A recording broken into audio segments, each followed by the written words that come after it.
सरकार की कुर्बानी देने के लिए तैयार हैं, जेल भी जाने के लिए तैयार हैं, ऐसे हम गोली भी खाने को तैयार हैं, क्योंकि हम देखना चाहते हैं मोदी जी स्वागत कर रहे हैं गौतम जी। धन्यवाद कपिल जी। दुनिया को शांति और मानवता का संदेश देने वाले तथागत भगवान बुद्ध देश के तमाम दलितों, पिछड़ों, आदिवासियों और महिलाओं की हजारों साल की गुलामी को तोड़ने वाले डॉक्टर बाबा साहेब अम्बेडकर जी, बहुजन समाज के सभी महापुरुषों के चरणों में कोटि कोटि नमन करते हुए आप समस्त साथियों को क्रांतिकारी जय भीम करता हूं। साथियों, मैं आप सबको इस कार्य के लिए बधाई देता हूं कि ये जो लोकतंत्र डॉक्टर बाबा साहेब अम्बेडकर भारत को देकर गए, वो लोकतंत्र जो मोदी जी के द्वारा खतरे में डाल दिया गया है, उस लोकतंत्र को बचाने की जिम्मेदारी आज आप सब लोग निभा रहे हैं। इसके लिए मैं आपको शुभकामनाएं देता हूं। मैं खुद अभी सीधा केरल से कोची एयरपोर्ट से दिल्ली उतरा और सीधा यहां आया हूं, और अभी यहां से सीधा जाऊंगा पूना, फिर से एयरपोर्ट वापस। इसलिए आया हूं कि ये जो आजादी की लड़ाई है, ये हमारे प्रजातंत्र को बचाने की लड़ाई है, ये देश के संविधान को बचाने की लड़ाई है।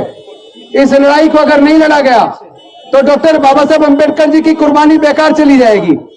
आपको सबको पता होगा, लगभग 2,500-3 हजार साल तक हमारे लोगों को पढ़ने लिखने पर धार्मिक बंदिश थी, व्यापार करने पर धार्मिक बंदिश थी, कोई मानव अधिकार नहीं था, संपत्ति रखने पर धार्मिक बंदिश थी। लेकिन डॉक्टर बाबा साहब अम्बेडकर जी ने अपने 5 में से 4 बच्चे कुर्बान करके, अपनी जवान पत्नी माता रमाबाई को कुर्बान करके आजादी हमें दिलवाई। और मैं इसलिए आजादी इसको बोल रहा हूं क्योंकि जब ये आजादी का आंदोलन चल रहा था तो एक साथ 2-2 तरह की आजादी का आंदोलन चला।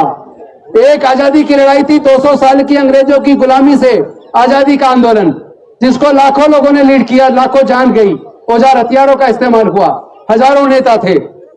लेकिन उस आजादी की लड़ाई में कहीं भी आपको दलितों, पिछड़ों, आदिवासियों और महिलाओं के हक अधिकार की चर्चा नहीं मिलेगी।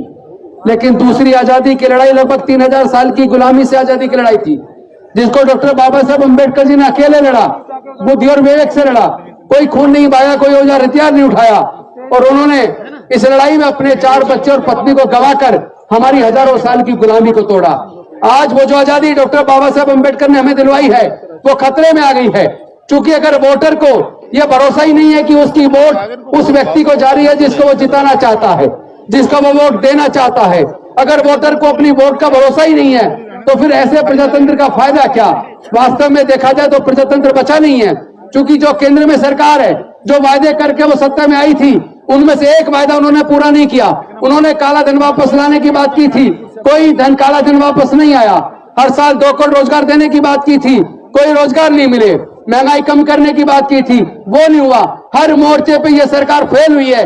एक मोर्चा है जिसपे वो जीत रही है, तो वो या तो धर्म का इस्तेमाल करके या ईवीएम का इस्तेमाल करके। तो जब धर्म का इस्तेमाल करने से, ईवीएम का इस्तेमाल करने से वो फिर से सरकार बना जाते हैं, तो फिर वो कोई जो वायदे अपने करते हैं उसको पूरा नहीं करेंगे, क्योंकि जनता को उन्होंने पूरी तरह भ्रमित कर दिया है।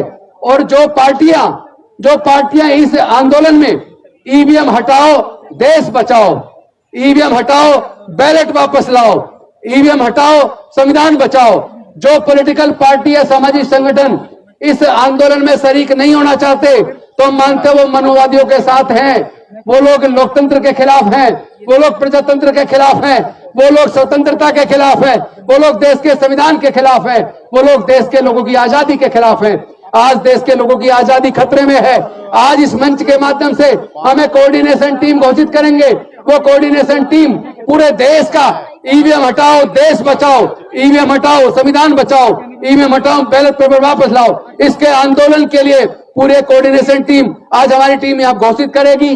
साथ ही साथ एक मोबाइल नंबर घोषित करेंगे, व्हाट्सएप नंबर, जिस पर आप अपने नाम दे सकते हैं। जो लोग इस आंदोलन में, देश के स्वतंत्रता के दूसरे आजादी के आंदोलन में, संविधान बचाने, लोकतंत्र बचाने के आंदोलन में जो लोग जेल जाने को तैयार है, देश बचाने के लिए कुर्बानी देने को तैयार है, वो उस व्हाट्सएप नंबर पर अपना नाम, अपनी डिटेल भेज सकते हैं। उसकी पूरी सूची बनाई जाएगी, क्योंकि आंदोलन बिना लड़ाई के, बिना कुर्बानी के कोई आंदोलन सफल नहीं हो सकता। और हम लोग सबसे पहले, हम सब लोग जो संचालक साथी हैं, हम लोग जेल भी जाने को तैयार हैं, हम गोली खाने को भी तैयार हैं, लेकिन हम इस लड़ाई को जीते बिना दम नहीं तोड़ने वाले। इस लड़ाई को निश्चित तौर पर जीतेंगे। ईवीएम को हर हालत में हटाएंगे, क्योंकि ईवीएम देश के लिए खतरा बन गई है। वो सरकार जो नफरत के आधार पर देश को बांट रही है, जाति के आधार पर देश को बांट रही है, पूरे देश के संविधान को खत्म कर रही है, उसी मनुस्मृति का शासन लाना चाहती है, जिस मनुस्मृति के द्वारा हमारे लोगों के पढ़ने लिखने, व्यापार और संपत्ति के रास्ते बंद थे। लेकिन मुझे दुख इस बात का है, इन सरकारों ने शिक्षा को महंगा करके वो शिक्षा का अधिकार जो बड़ी कुर्बानी से बाबा साहब ने दिया था, वो शिक्षा का अधिकार लगभग हमसे छीन लिया है। और साथ ही साथ बड़े मुश्किल से नौकरियों में आकर हमारे लोग धीरे धीरे आगे बढ़े थे, लेकिन सरकारी नौकरियों को सबको प्राइवेटाइज करके, सारा बेचकर, ठेकेदारी प्रथा लाकर, सारे सरकारी संस्थान बेचकर इन्होंने नौकरियों के रास्ते भी बंद कर दिए। और जो बची कुची थोड़ी बहुत नौकरी निकलती है, उसमें भी अगर आप देखो जो वैकेंसी निकलती है, 75% वैकेंसी केवल स्वर्ण जाति के लोगों के लिए और 25% में SC ST OBC के लोग। आप कभी देखिए जितनी वैकेंसीज का डाटा निकल रहा है, उसके अंदर वैकेंसी का जो पूरा चार्ट देखिए तो पता लगेगा 75% वैकेंसी उनकी क्यों है, उसमें केवल 25% देश के 85% लोग क्यों हैं। और वैसे 85 भी गलत हो गया, अब तो 88 हो गया।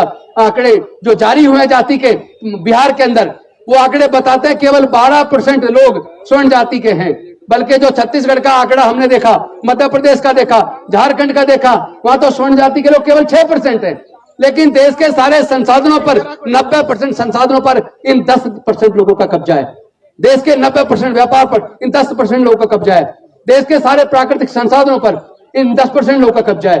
तो इस लड़ाई को एक आजादी का आंदोलन के रूप में आप सबको लड़ना पड़ेगा और इसके लिए कुर्बानी देनी पड़ेगी। सबसे पहले इसके संचालक यानी कि भाई कपिल जी, भानु जी, एडवोकेट प्राचा जी और मैं, हम अपनी हर प्रकार की कुर्बानी देने के लिए तैयार हैं, जेल भी जाने के लिए तैयार हैं। ऐसे मरेंगे नहीं, हम लड़ेंगे, हम जीतेंगे। बस मैं एक नारा लगा के अपनी बात को खत्म करूंगा। हम गोली भी खाने को तैयार हैं, क्योंकि हम देखना चाहते हैं मोदी जी किस हद तक जा सकते हैं। अगर हमें वो जेल भेजना चाहते हैं तो जेल के लिए तैयार हैं, अगर शूट आउट करना चाहते हैं तो हम उसके लिए भी, मरने के लिए भी तैयार हैं। लेकिन याद रखना, गोली खाने के बाद भी तब तक दम नहीं तोड़ेंगे जब तक इस लड़ाई को जीत ना लें। इस लड़ाई को हम जीतेंगे कि हम लड़ेंगे, हम जीतेंगे। ईवीएम हटाओ, ईवीएम हटाओ, ईवीएम हटाओ, ईवीएम हटाओ। अब बोलेंगे बैलेट वापस लाओ, ईवीएम हटाओ, ईवीएम हटाओ, ईवीएम हटाओ। अब बोलेंगे संविधान बचाओ, ईवीएम हटाओ, ईवीएम हटाओ, ईवीएम हटाओ। अब आप कुछ देर में देखेंगे, जैसे कुछ दिन पहले आपने सोशल मीडिया पे देखा होगा कि वोट कहीं दी जा रही है और उसके अंदर पिक्चर में भी दिख रही है कि सही जगह गई है, लेकिन जब वो डब्बा खोला जाता है तो पर्ची किसी और की निकलती है। तो फिर भरोसा कैसे करें ऐसी ईवीएम पर? और जो सरकार ईवीएम से चुनी जाएगी तो वो उस पर सरकार पे भी हम कैसे भरोसा करें? इसीलिए ये सरकार तानाशाह हो गई है, इसीलिए सरकार जनता की कदर नहीं कर रही है, उत्पीड़न कर रही है और पूरे देश के लिए खतरा बन गया है। इसलिए देश को बचाने का आंदोलन निश्चित तौर पर हम जीतेंगे। इन्हीं शब्दों के साथ मैं अपनी वाणी को विराम देता हूं। बहुत जल्द आपके सामने ये मशीन का पूरा दिखाया जाएगा। और आपको याद होगा लगभग 3 साल पहले, जिसमें हाईकोर्ट के रिटायर्ड जज भी थे, हमारे बंगले पर, सरकारी बंगले पर मशीन से दिखाया गया था किस तरह मशीन से चीटिंग हो सकती है।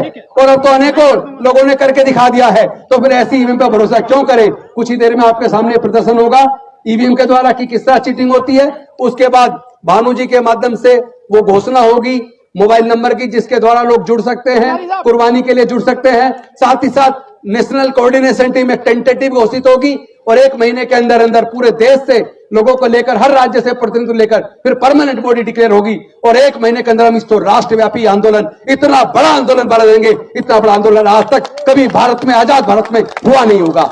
ये निश्चित तौर पर हमारी जीत होगी और आप सबकी जीत होगी, देश की जनता की जीत होगी, लोकतंत्र की जीत होगी, संविधान की जीत होगी। बहुत बहुत धन्यवाद। नमो बुद्धाय। जय भीम, जय भारत। वोट हमारा, राज तुम्हारा। नहीं चलेगा, नहीं चलेगा। वोट हमारा, राज तुम्हारा। नहीं चलेगा, नहीं चलेगा। वोट हमारा, राज तुम्हारा। नहीं चलेगा, नहीं चलेगा। वोट हमारा, राज तुम्हारा। नहीं चलेगा, नहीं चलेगा।